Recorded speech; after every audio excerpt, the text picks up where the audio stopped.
पंतप्रधान नरेंद्र मोदी व मुख्यमंत्री देवेंद्र फडणवीस यांच्या नेतृत्वाखाली देश व राज्यात सर्वसमावेशक विकासाला गती मिळाली आहे.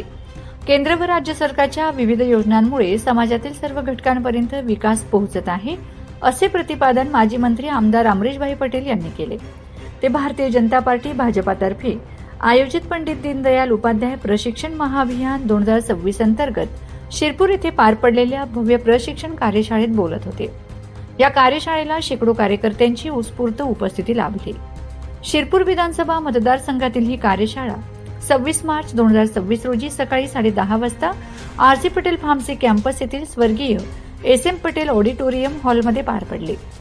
श्री रामनवमीच्या निमित्ताने श्रीराम प्रतिमा पूजन तसेच पंडित दीनदयाल उपाध्याय यांच्या प्रतिमेचे पूजन व दीप प्रज्वलनाने कार्यक्रमाचे औपचारिक उद्घाटन आमदार अमरीशभाई पटेल यांच्या हस्ते झाले. संपूर्ण परिसरात भक्तिमय व उत्साही वातावरण निर्माण झाले होते. या कार्यशाळेला आमदार अमरीशभाई पटेल, आमदार काशीराम दादा पावरा, भाजपा जिल्हा अध्यक्ष रामकृष्ण खलाणे, माजी जिल्हा अध्यक्ष बबनराव चौधरी, शहर अध्यक्ष चिंतनभाई पटेल, माजी जिल्हा परिषद अध्यक्ष डॉक्टर तुषार रंदे, विधानसभा प्रमुख के.डी. पाटील, जिल्हा उपाध्यक्ष देवेंद्र पाटील करवन, जिल्हा समन्वयक देवेंद्र पाटील धुळे, जिल्हा सरचिटणीस भाऊसाहेब देसले, उपनगराध्यक्ष संगीताताई देवरे, जिल्हा सरचिटणीस बेबीताई पावरा, माजी तालुका अध्यक्ष राहुल रंधे, ग्रामीण मंडळ अध्यक्ष भरत पाटील, सांगवी मंडळ अध्यक्ष योगेश बादल, थाळनेर मंडळ अध्यक्ष विरुपाल राजपूत, अरुण धोबी, श्यामकांत येशी, सोनू राजपूत, संदीप कुवर, संदीप माळी, करण शिंदे यांच्यासह असंख्य पदाधिकारी व कार्यकर्ते उपस्थित होते. प्रमुख मान्यवरांचा यावेळी सत्कार करण्यात आला. आमदार काशीराम दादा पावरा यांनी आपल्या भाषणात सांगितले की आमदार अमरीशभाई पटेल यांच्या नेतृत्वाखाली शिरपूर तालुक्यात विविध विकास कामे वेगाने सुरू आहेत. मी आमदार बनणार म्हणून काम केलं असं नाही आहे. काम करत राहिलो तर जात राहिलो. तसं आपण पण काम करत राहा. एक ना एक दिवस आपल्याला तसे येत राहतात. त्यामुळे प्रामाणिकपणे काम करणे आणि भारतीय जनता पार्टी हे जे पक्ष आहे हे पक्ष कायमस्वरूपी आपल्याला कामाला लावत असतं आणि केलं पाहिजे. कारण कुठल्याही पदावर असेल, आमदार जरी असेल, आमदार त्याचे कार्य काम करत राहील, परंतु आमदाराला बी पक्षाचे कार्य करावंच लागणार आहे.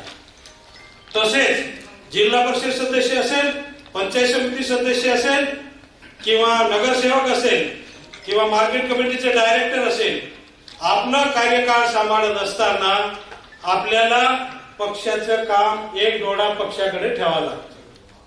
तेव्हा ही गोष्ट परिपूर्ण होते.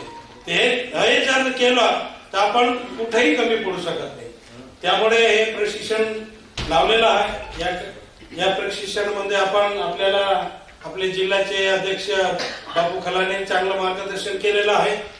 आपले देवेंद्र पाटील साहेबांनी चांगलं मार्गदर्शन केलं आणि भाऊसाहेब देसलेंनी सुद्धा चांगलं मार्गदर्शन केलेलं आहे. बबन भाऊंनी चांगलं मार्गदर्शन केलं. आपले के.डी. सर यांनी सुद्धा याद्यांच्या बाबतीत एक चांगलं मार्गदर्शन आपल्याला केलेलं आहे. हे आपल्याला चांगलं काम करण्याची गरज आहे. आता याद्यांच्या बाबतीत जे वेळो आहे त्यांच्याशी दोस्ती करायची आपल्याला, त्यांच्याशी हुज्जत घालायचं नाही. मी काय बोलतो आहे, जे वेळो काम करत आहे सरकारी, त्यांच्याशी दोस्ती करून आपल्याला याद्या चांगला करून घ्यायच्या आहे. त्यांच्याशी आपण हुज्जत घालून बसलो तर काम होणार नाही. त्यामुळे त्यांच्याशी दोस्ती करून आपल्या आपल्या बूथची जी यादी आहे ती मजबूत कशी होईल या दृष्टिकोनातून आपल्याला सगळ्यांना काम करायचं आहे. बाहेरच्या जे वोटिंग मध्ये आलेलं असेल त्याला काढायचं आहे. मयत झालेला असेल त्यांना सुद्धा काढायचं आहे आणि जे आपलं नवीन वोटर असेल ते टाकायचं आहे. समजलं ना? जिल्हाध्यक्ष रामकृष्ण खलाणे यांनी भाजपाचा इतिहास, जनसंघापासून आजपर्यंतचा प्रवास आणि पक्षाचा विस्तार यावर सविस्तर मार्गदर्शन केले. देवेंद्र पाटील समन्वयक यांनी संघटन विस्ताराची दिशा व कार्यकर्त्यांची भूमिका या विषयावर सविस्तर विवेचन केले. शिरपूर विधानसभा प्रमुख के.डी. पाटील यांनी बूथ रचना, CSR उपक्रम, मतदार यादी व्यवस्थापन याबाबत महत्त्वपूर्ण माहिती दिली. जिल्हा सरचिटणीस भाऊसाहेब देसले यांनी प्रभावी बूथ व्यवस्थापन व कार्यकर्ता सक्षमीकरण याबाबत मार्गदर्शन केले. माजी जिल्हा अध्यक्ष बबनराव चौधरी यांनी पक्षाची कार्यपद्धती, विचारधारा व ध्येय धोरणे याबाबत मार्गदर्शन केले. कार्यक्रमाचे सूत्रसंचालन प्रवीण शर्मा यांनी केले. शेवटी ग्रामीण मंडळ अध्यक्ष भरत पाटील यांनी आभार मानले. त्यांना आपल्या अनेक पक्षाच्या पदाधिकाऱ्यांना भारतीय जनता पक्षाचा इतिहास माहित नव्हतो म्हणून सांगण्याचे आज हे प्रशिक्षणाचा हेतू तोच आहे की पक्ष काय, पक्षाची विचारधारा काय, पक्षाचे कार्य काय, पक्षाचा अनेक म्हणून आपले 4 वेगळे नेते वेगळ्या विषयावर बोलणार आहेत. मग त्यानंतर अटल बिहारी वाजपेयी संपूर्ण 5 वर्ष पंतप्रधान होते. पुन्हा त्यानंतर निवडणुका झाल्या आणि आज जवळ 2014 पासून आपले सगळ्यांचे लाडके पंतप्रधान नरेंद्र मोदी साहेब आज हे पंतप्रधान आहेत आणि खऱ्या अर्थाने आपल्या या देशात आज संपूर्ण जगात आपला भारत देशाचा हिंदुस्थानचा डंका आहे. कारण मोदी साहेबांनी एक कणखर भूमिका घेतली, कणखर हिंदुत्वाची भूमिका घेतली. सर्वसामान्य जनतेपर्यंत सत्ता हे परिवर्तनाचं साधन आहे. सत्तेचं माध्यमातून जो काही विकास होईल तो जनतेपर्यंत पोहोचला पाहिजे, सर्वसामान्य दीन दलित आदिवासी यांच्यापर्यंत पोहोचला पाहिजे. म्हणून आज आपले 10-12 वर्षापासून आपले पंतप्रधान नामदार मोदी साहेब हे सतत कार्यरत असतात. आज इराण युद्ध चालू आहे, आपल्याला माहिती आहे.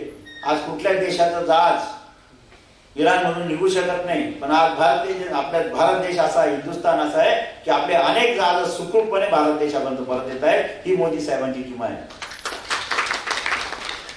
तसेच आपले मुख्यमंत्री देवेंद्र फडणवीस साहेब सुद्धा मागचे 5 वर्ष नंतर आता मध्यंतर 2.5 वर्ष मुख्यमंत्री होते आणि आता 1.5 वर्षापासून पुन्हा मुख्यमंत्री. म्हणजे त्यांच्याही काळात आपल्या महाराष्ट्र शासनाने अनेक शेतकऱ्यांसाठी, शेतमजुरांसाठी आज लाईट बिल आपल्याला मोफत आहेत. आज लाडकी बहीण योजना सुरू आहेत. आज केंद्राचे 2,000 आणि राज्याचे 2,000 असे एकूण 12,000 शेतकऱ्यांच्या खात्यावर नियमित पडत असतात. अशा विविध योजनांच्या आज प्रत्येक गावागावात शुद्ध पाणी मिळण्यासाठी एक पाणीपुरवठा योजना सुरू आहे, जलयुक्त शिवार अभियान सुरू आहे. अशा अनेक योजना आज मुख्यमंत्री साहेब फडणवीस साहेबांच्या नेतृत्वाखाली सुरू आहेत. म्हणून सांगायचं तात्पर्य की प्रत्येक कार्यकर्त्यापर्यंत पक्ष पोचावा, शासनाच्या योजना पोचवाव्यात आणि भारतीय जनता पक्षाची जी हिंदुत्वाची विचारसरणी ती सगळ्यांपर्यंत पोहोचण्यासाठी हे प्रत्येक मंडळात, प्रत्येक तालुक्यात प्रश्न आपले जवळपास 18 मंडळ आहेत जिल्ह्यात आणि 4 तालुक्यात. आम्ही प्रत्येक तालुक्यात जाऊन आमची सगळी टीम जाऊन प्रत्येकाला हे प्रशिक्षणाचं महत्त्व, विचारधारेचं महत्त्व समजून सांगतोय. आपण शांततेत आमचं